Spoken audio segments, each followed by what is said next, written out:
Let's start with the big shocking thing. In terms of value add, if you compare the value of things that Mexico starts working with to what they actually finish when their exports, they're the highest value add economy in the world. They've got a workforce that is larger and better skilled and with a better industrial plant than the entirety of Central Europe already. In terms of manufacturing, because that's where it gets really sexy, we have offshored our industry a lot because of globalization. And the Chinese have taken full advantage of that by design, because we brought the Chinese into the anti-Soviet coalition during the Cold War. And having the Chinese subsidize, basically pay us to buy their stuff, that was a great deal if you were involved in anything except for American manufacturing. Now, there are a lot of things about Donald Trump I'm not a fan of, but NAFTA 2, negotiated in the way that it was, implemented in the way that it was a stroke of genius. It was very, very well done. And in most economic sectors, Mexico is already one of our top 3 trading partners. And overall, they officially passed China this past year to become our number 1 trading partner. And that's a position they are unlikely to give up in our lifetimes. Well, now with the Chinese system breaking down and the Mexican system really hitting its stride, a lot of this stuff was already coming back. Mexican workers are very high value add. American workers are very high value add. And with energy and commodity prices all over the place for the last decade, incrementally, we have already been going through the fastest industrialization process in American history. Part of that's the shale revolution. But now that China is experiencing tectonic problems, we should expect the pace of this to accelerate considerably, because we are now in a position where we are likely to lose manufactured goods out of Germany and China at the same time at scale.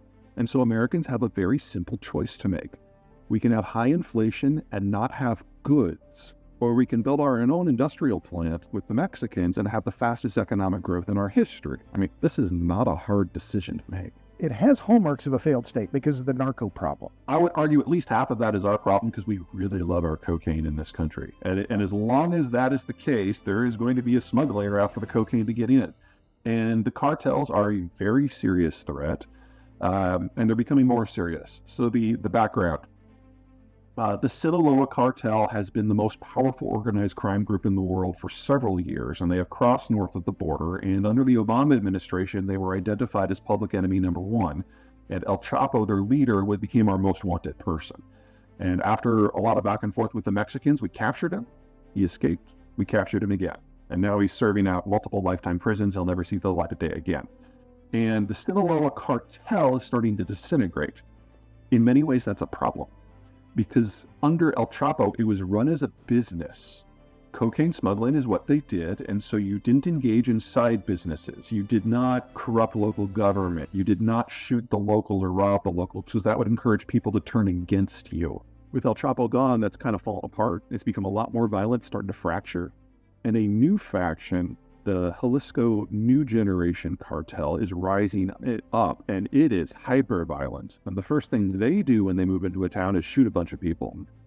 And they run cocaine on the side. They are in the process of challenging the other cartels for control of all the plaza access points on the border. And if they manage to successfully cross it, just one of them, well, then white chicks named Debbie and Dallas are going to get shot. And our view of Mexico and the drug war is going to change dramatically in a very short period of time. Part of the problem with the cartels is that in northern Mexico and in southern Mexico, you've got a topography that is relatively difficult for governments to control.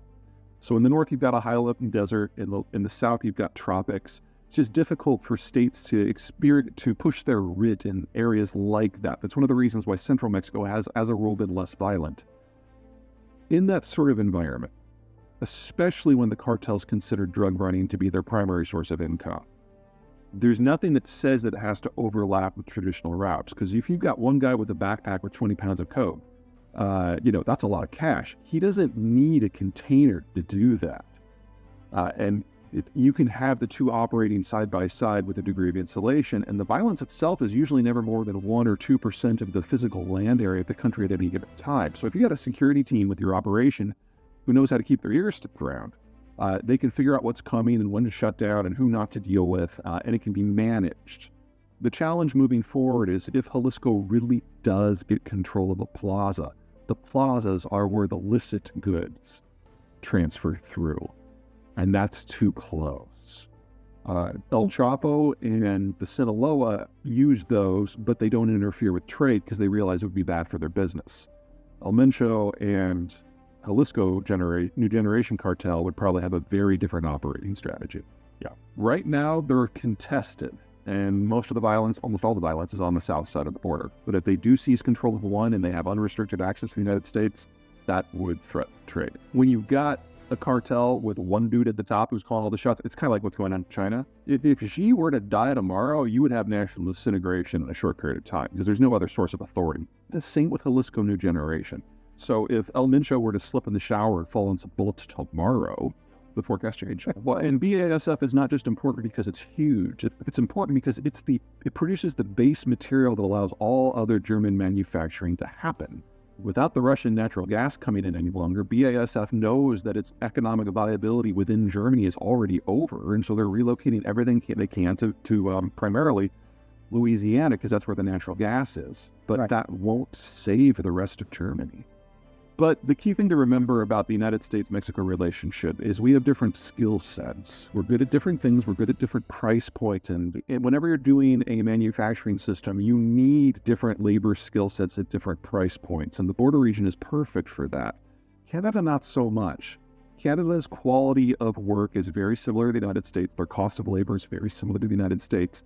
And so Ontario can integrate with the lower 48 like it was a 49th state. And that's not nothing. But the room for growth is limited because it's not taking advantage of a dramatic change in the international environment like Mexico will be. Canada is simply an already integrated part of the American economy. Mexico is filling a need that we haven't had until very recently. The only way we get fresh labor into the Canadian system is immigration, and they're the world's leader at attracting immigrants on a per capita basis.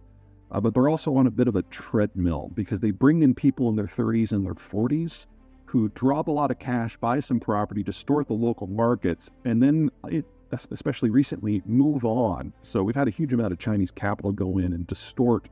A lot of people who were born in Canada can't afford to live in Canada.